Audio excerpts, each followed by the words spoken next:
우리 옆에 계신 분들과 이렇게 한번 인사 나누셨으면 좋겠습니다. 우리를 죄에서 구원하신 예수님을 찬양합시다. 인사입니다. 우리를 죄에서 구원하신 예수님을 찬양합시다. 네. 또 한번 인사 나눌까요? 구원의 은혜에 감격하며 살아갑시다. 인사합니다. 구원의 은혜에 감격하며 살아갑시다. 아멘. 우리는 살면서 이해할 수 없는 일들을 많이 경험하고 그렇게 살아가는데요. 저 역시 목회적으로 보았을 때 이해할 수 없는 일들을 많이 경험하면서 그렇게 살아가고 있는 것 같습니다. 그 중에 하나를 좀 소개하자면은 모든 면에서 부족한 내가 어떻게 함께 지어져가는 교회에서 목사의 직무를 맡게 되었을까라는 그 부분입니다. 아무리 생각해도 이해되지 않는 그런 부분인 것 같습니다. 그리고 또 하나는요, 저뿐만이 아니라 여기 계신 여러분은 왜 이렇게 규모도 작고 제대로 된 그 시스템도 갖추어져 있지 않은 이 작은 교회를 이렇게 섬기게 된 것일까? 이런 부분 역시도 몇 번을 생각해봐도 이해되지 않는 그런 부분으로 소개할 수가 있을 것 같습니다. 지난 주일에 함께 거리 전도를 했던 몇몇 형제님들을 바라보면서 그냥 저도 문득 이런 생각이 들더라고요. 저분들은 왜 함께 지어져가는 교회를 섬기게 되었을까? 갑자기 그런 생각이 들더라고요.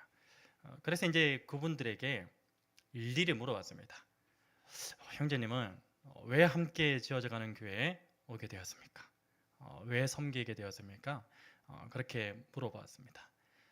그분들과 오고 가는 대화 속에서 저의 의문은 해소된 것이 아니라 더 깊어져 갔습니다. 어떤 분은요, 본인이 섬기던 교회에 비슷한 또래의 청년들이 많았음에도 불구하고 그 당시에 청년 한 명도 없는 그 개척교회를 섬기게 된 것이 저로서는 도무지 이해가 되지 않았습니다. 그리고 또 어떤 분은요, 교회를 조금 쉬고 있는 그런 상황이었는데 굳이 개척교회를 섬기게 되었는지에 대해서도 저로서는 이해하기 조금 어려웠던 그런 부분이었습니다. 이 분들 외에도 또 어떤 분은요, 제가 부교육자 때 사실은 그분의 이야기를 저는 기억하지를 못합니다. 근데 그분이 이제 저에게 이런 이야기를 했대요. 제가 부교육자 시절에 만약 제가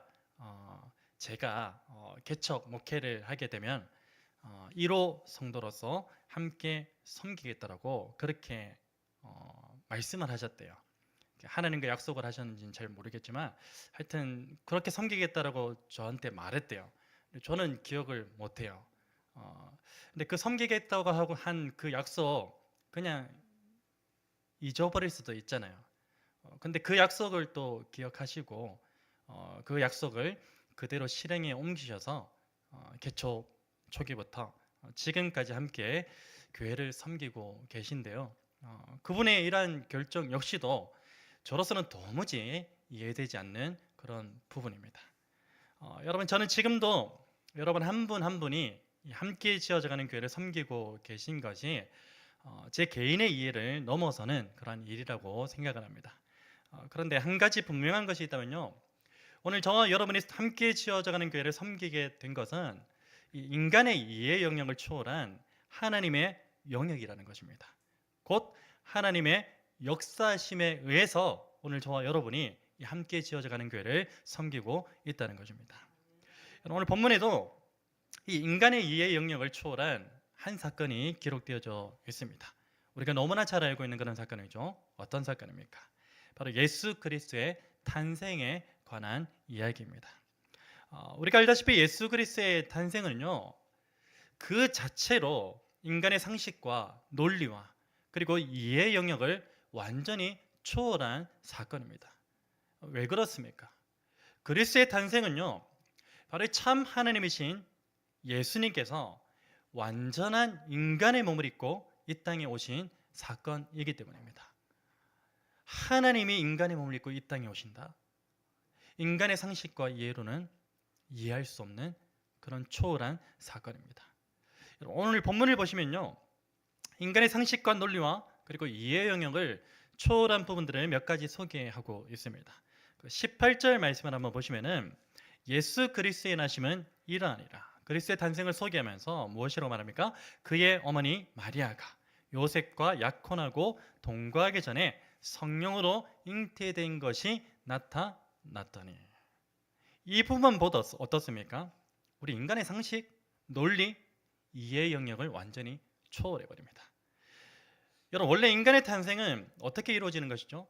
남녀의 생물학적 결합을 통해서 이루어지는 것이 필연적이면서 자연의 이치예요. 꼭 그렇게 되는 게 자연의 이치입니다. 그런데 예수님의 탄생은요, 이 생물학과 유전학을 비롯한 모든 과학의 규칙을 넘어서 버립니다. 하나님의 주권적 역사이죠. 예수 그리스도의 탄생은 하나님의 주권적 역사임과 동시에 또 어떤 것입니까? 초자연적인 개입의 결과물로서 인간의 이해의 영역을 완전히 초월한 사건이라 할 수 있는 것입니다. 여러분, 이뿐만 아닙니다. 19절 말씀을 보시면은 그의 남편 요셉은 의로운 사람이라 그를 드러내지 아니하고 가만히 끊고자 하여. 이게 뭐 이해되지 않는 부분인가 그렇게 생각할 수도 있겠지만 당시의 상황을 보면요, 이게 정말로 이해하기 어려운 상황이에요. 여러분, 지금 요셉과 마리아는요, 당시 유대법으로는 정혼한 관계예요. 그 정혼이라는 부분에 대해서 제가 예전에 한번 설명을 드렸었는데, 여기서 이 정혼이라는 것은 아직 결혼 예식이 남아 있지만 법적으로는 이 혼인 관계와 동일한 효력을 가진다는 그런 의미입니다. 그래서 이 마리아가 요셉과 동거하기 전에 이 아이를 잉태했다는 것은요, 당시 유대법상 간음한 것으로 그렇게 간주될 수 있었습니다. 그래서 이 간음은요, 유대인의 종교법에 따라서 돌로 쳐 죽임을 당하는 중범죄였어요. 그래서 당시 여자보다 남자의 그 지위가 우위에 있었던 그 시대적인 배경 속에서 이것을 보면 일반적인 유대인 남성이라면 이 사건에 대해서, 이 지금 일어나는 그 상황에 대해서 어떻게 대처하겠습니까? 그 상황을 감싸거나 그리고 그냥 넘어간다는 것은요, 결코 있을 수 없는 일입니다.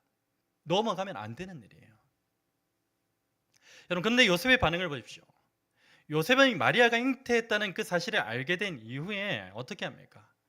그녀가 사람들 앞에서 수치를 당하지 않도록 은밀하게 파혼하려고 했습니다. 구체적인 내용은 나와 있지 않지만 제가 조금 한번 유추해 보면 이 파혼의 책임까지도 자신이 짊어지고자 했던 그런 사람이었던 것 같아요. 여러분, 이러한 사실 역시 무엇을 말해줍니까? 인간의 일반적인 상식과 논리를 넘어서는 그러한 이름을 우리에게 말해주고 있는 것입니다. 이해되지 않는 거죠. 여러분, 인간의 일반적인 상식과 논리와 이해를 초월하는 이 부분은요, 이뿐만이 아닙니다. 21절 말씀 보십시오. 아들을 낳으리니 이름을 예수라 하라. 이는 그가 자기 백성을 그들의 죄에서 구원할 자의 심이라 하니라. 여러분, 참 하나님이신 예수님께서 이 인간의 몸을 취하셔서 이 땅에 오신 이유 중에 하나가 무엇입니까? 바로 인간을 모든 죄로부터 구원하시기 위함이죠. 이건 역시 인간의 모든 상식과 논리와 이해로서는 도무지 설명할 수 없는 일임에 틀림이 없습니다. 여러분, 한번 생각해 보십시오. 과연 이 자리에 계신 저와 여러분이라면 날마다 나를 배신하고 거짓을 일삼고 속이는 사람이 큰 어려움 가운데 처해 있을 때 그를 향하여 우리가 진심 어린 도움의 손길을 내밀 수 있겠습니까? 여기 계신 분들은 어떨지 몰라도 적어도 저는 그렇게 하지 못할 것 같아요. 항상 거짓인데, 항상 나를 속이는데, 항상 나를 배신하는데 그 사람이 어려움에 처했으면 아마 손을 내밀기는커녕 오히려 정죄할 겁니다. 인과응보시 그렇게 하면서 정죄하는 그런 손가락을 펼치는 사람이 오늘 저와 여러분이지 않겠습니까? 여러분, 그런데 하나님께서는 이 상황 가운데서 어떻게 하셨습니까? 하나님께서는 자기 백성이 날마다 배교를 일삼고 또한 불순종을 마치 일상의 양식처럼 여기면서 죄의 종로를 타고 있는 그 상황 속에서도 끊임없이 그들을 향하여 자비를 베푸셨습니다. 그리고 그들이 돌아오기를 오래 참고 기다리신 분이 바로 우리 아버지 하나님이세요. 그리고 그들 스스로는 결코 죄에서 벗어날 능력이 없음을 아시고 하나님께서는 그들을 죄에서 구원할 유일한 길로 독생자 예수 그리스도를 십자가에 내어주시기까지 하신 분입니다. 여러분, 이러한 하나님의 역사하심을 인간의 상식과 논리로 이해한다는 것은 결코 불가능한 일입니다. 그런 의미에서 오늘 저와 여러분 모두는요, 우리에게는 불가능한 일을 행하신 이 하나님, 곧 우리를 모든 죄로부터 구원하신 그 하나님과 독생자 예수 그리스도를 높여 찬양해야 되는 줄로 믿습니다. 여러분, 오늘 저와 여러분을 모든 죄로부터 이미 구원하셨고, 그리고 지금도 구원을 이루고 계시고요, 또한 앞으로도 구원을 완성하실 유일한 이름은 무엇입니까? 바로 예수 그리스도인 줄로 믿습니다. 여러분, 그런데 여기서 우리를 모든 죄로부터 구원한다는 이 말은요, 과연 무엇을 의미하는 것일까요? 우리를 모든 죄로부터 구원한다. 여러분, 이것은 단순히 우리의 영혼이 죄의 사슬에서 자유롭게 된다는 것만을 의미하는 것입니까? 그렇지 않습니다. 이것을 알기 위해서는요, 오늘 본문에서 사용된 이 구원이라는 헬라어 단어가 실제로 성경에서 어떠한 용례로 사용되고 있는지에 대해서 살펴볼 필요가 있습니다. 여러분, 이 구원이라는 뜻으로 사용된 헬라어 단어, 이 소조라는 이 단어는요, 영적 구원과 관련해서 자주 사용되긴 합니다. 빈번하게 사용돼요. 그렇지만 무언가로부터 보호하고 지키다, 혹은 무언가를 치유하고 낫게 하다는 그 뜻으로도 사용되는 폭넓은 단어입니다. 이게 구원이라는 단어예요. 여러분, 그래서 예수 그리스도께서 우리를 죄에서 구원하신다는 것은요, 단순히 영적 구원만을 의미하는 것이 아니라 죄로부터 우리를 보호하고 지키고, 또한 죄의 영향력 아래에서 연약해진 우리를 치유하고 낫게 한다는 포괄적인 구원의 의미를 담고 있는 것입니다. 다시 말해, 오늘 저와 여러분이 죄에서 구원을 받는다는 것은요, 우리의 육체와 영혼 전반에 걸쳐서 온전한 회복이 일어난다는 의미입니다. 간절히 바라기는요, 오늘 우리에게 주신 이 말씀을 통해서 예수 그리스도로 말미암아 구원을 받았다는 그 사실이 얼마나 폭넓고 풍성한 의미를 가지고 있는지를 온전히 깨닫게 되셔서 오늘 저와 여러분의 삶 속에서 그 구원의 능력을 날마다 경험하고 장차 이루어질 그 미래적 구원을 소망하게 되는 은혜가 있기를 우리 주 예수 그리스도의 이름으로 축복합니다. 여러분, 우리가 예수 그리스도로 말미암아 죄에서 구원받았다는 것은 무엇을 의미합니까?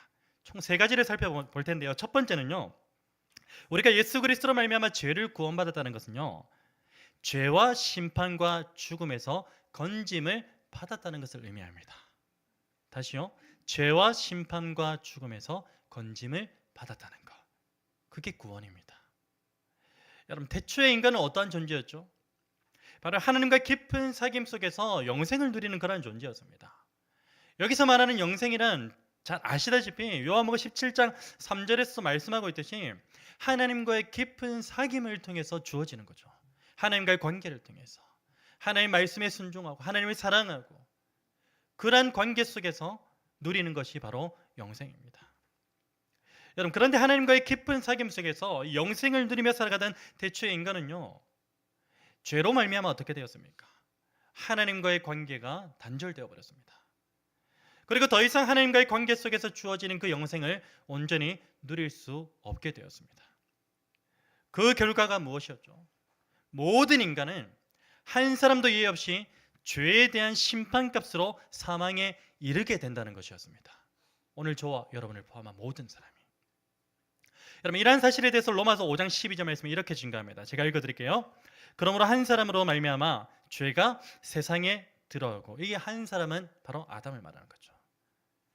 한 사람으로 말미암아 죄가 세상에 들어오고 죄로 말미암아 사망이 들어왔나니 이와 같이 모든 사람이 죄를 지었으므로 사망이 모든 사람에게 이르렀느니라.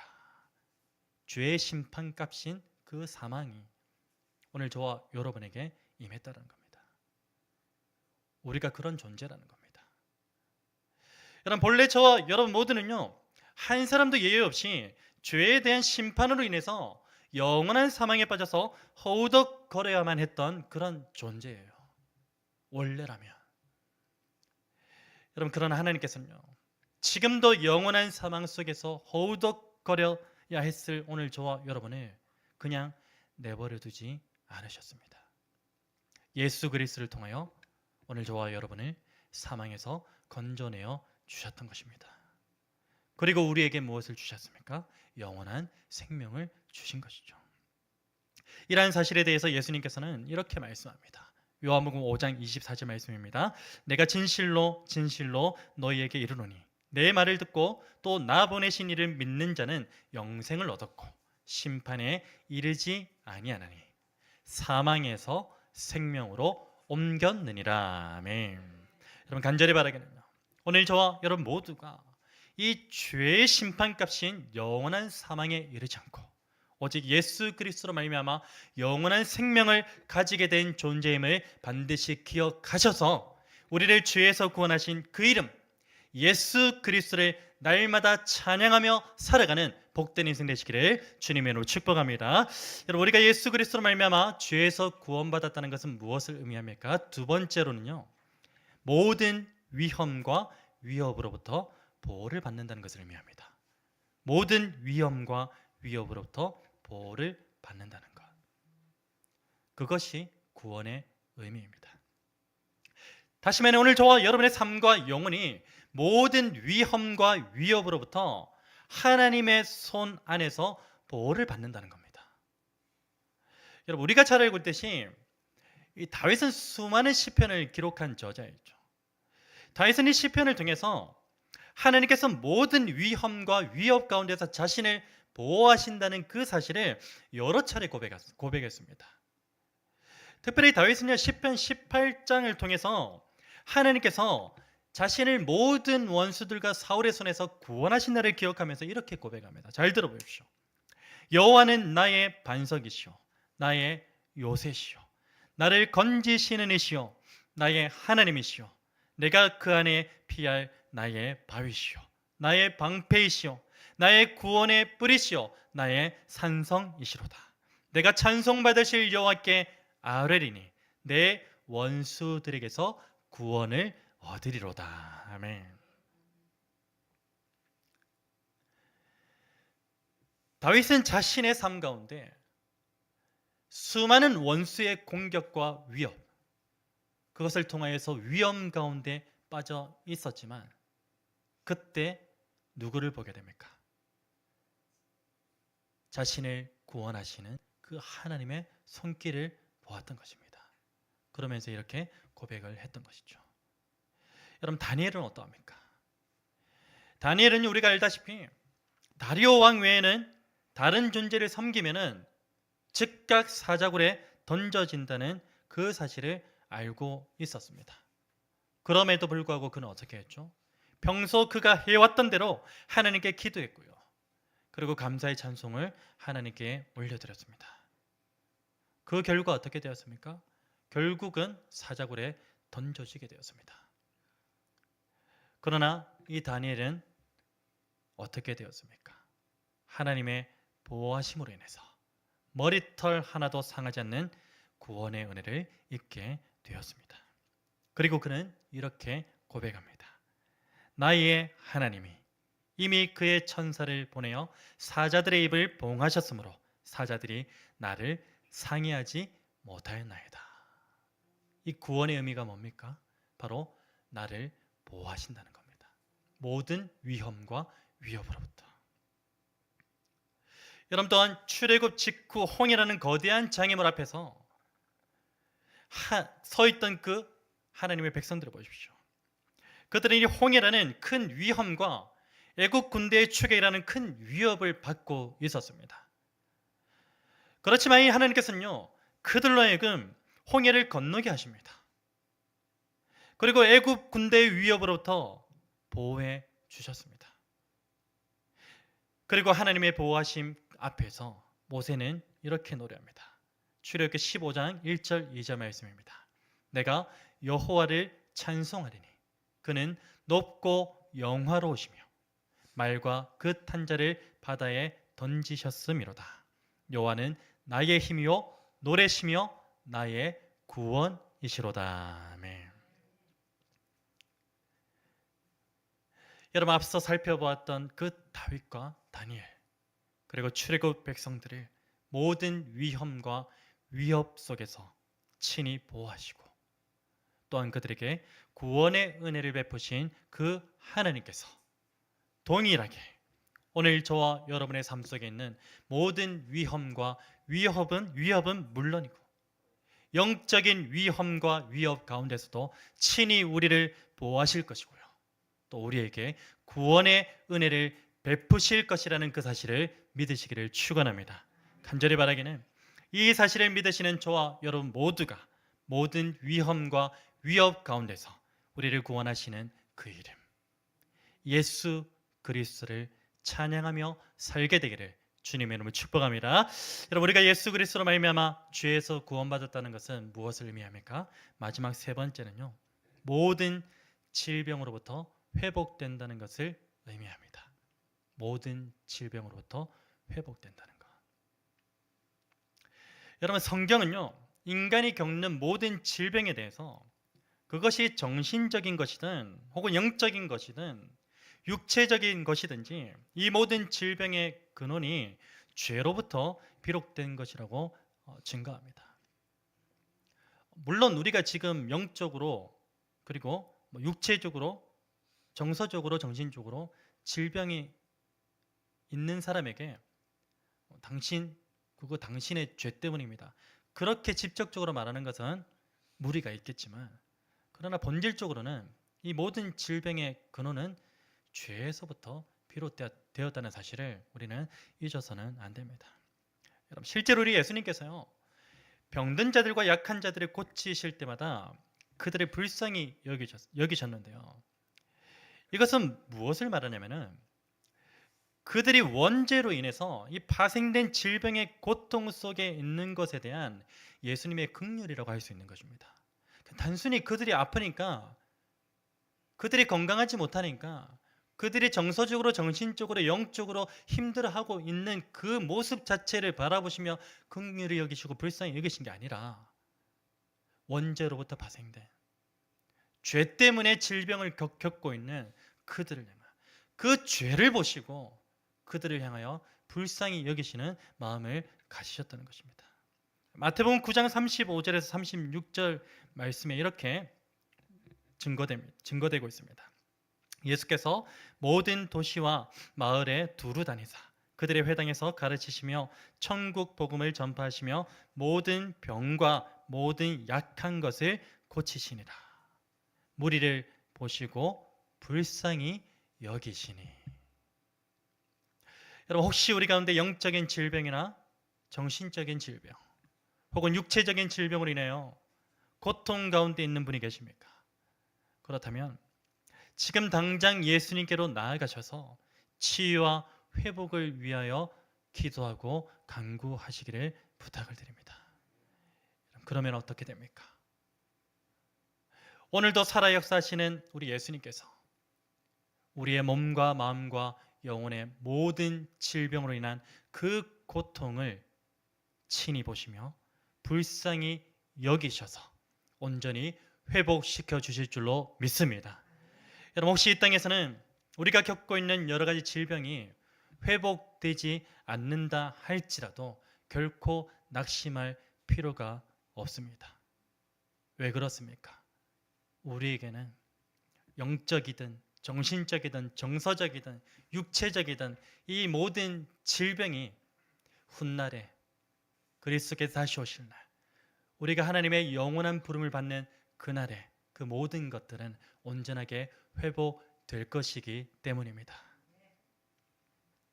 그래서 이 땅에서 그러한 질병들이 그리스도의 이름으로 기도하고 선포하는데도 회복되지 않는다 할지라도 낫지 않는다 할지라도 절대로 낙심하지 마시고 고통도 슬픔도 눈물도 없는 영원한 하나님의 나라에서 누리게 될 온전한 회복을 소망하며 살아가시는 저와 여러분 될 수 있기를 주님으로 축복합니다. 말씀을 정리합니다. 여러분, 예수 그리스도께서는요, 우리를 죄에서 구원하시기 위하여 이 땅에 오셨습니다. 그리고 십자가와 부활을 통하여 그 구원을 완성하셨습니다. 이제 우리는 어떻게 하면 됩니까? 이 땅에서부터 예수 그리스도께서 이루신 그 구원을 온전히 누려야 합니다. 그리고 더 나아가서 장차 이루어질 미래적 구원에 대한 소망을 가지고 살아야 되는 줄로 믿습니다. 간절히 바랍니다. 오늘 저와 여러분 모두가 이 성탄의 계절을 맞이해서 예수 그리스도를 통해 받은 그 구원의 은혜, 오늘 세 가지 말씀드렸죠. 곧 죄와 심판과 죽음에서 건짐을 받았다는 사실, 모든 위험과 위협으로부터 보호를 받고 있다는 사실, 그리고 모든 질병으로부터 회복된다는 그 사실을 매일의 삶 속에서 온전히 누리시고, 또한 그 구원의 은혜를 날마다 선포하며 살아가시는 저와 여러분 복된 인생 되시기를 우리 주 예수 그리스도의 이름으로 축원합니다.